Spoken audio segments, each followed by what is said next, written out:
we were pretty feral as kids because the parents were always working, holiday camp kids. So, I mean, we were onto all sorts of scams, you know.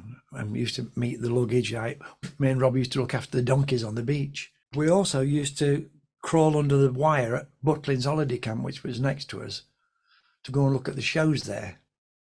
I was already playing guitar, and somebody told me that there was a band on that had a Burns Black Bison electric guitar, and it had 4 pickups.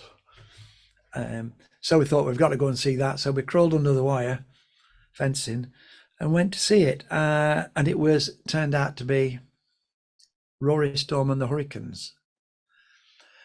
And when we were watching it, and I'd remembered it for years and years, that, you know, this is amazing, but I couldn't take my eyes off the drummer. And then years later, I discovered it was Ringo Starr. There was a reason he was magnetic to you. Yeah, absolutely. Yeah. So we watched him, you know.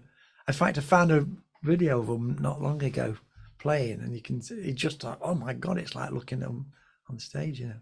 No, how much did the Beatles have an effect on you? Because, like, as we know, John Lennon's the Quarrymen group, they were a skiffle band, and Please Yourself went on to be a skiffle band for 50 years. So yeah. Did the Beatles themselves have an effect on you? Massively. Yeah, because the whole family loved them. right. You know, my mum and my dad, and yeah.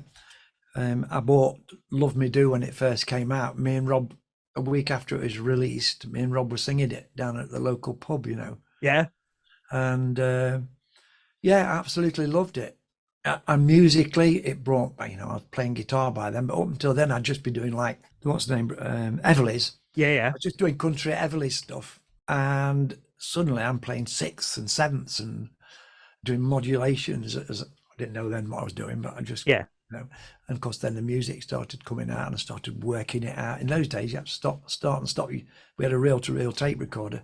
You had to start and stop your recorder and figure it out. Was you learning by ear then to the songs? I didn't have a teacher. No. Very cool. In fact, I've got no music qualifications at all. No? Don't tell anybody that.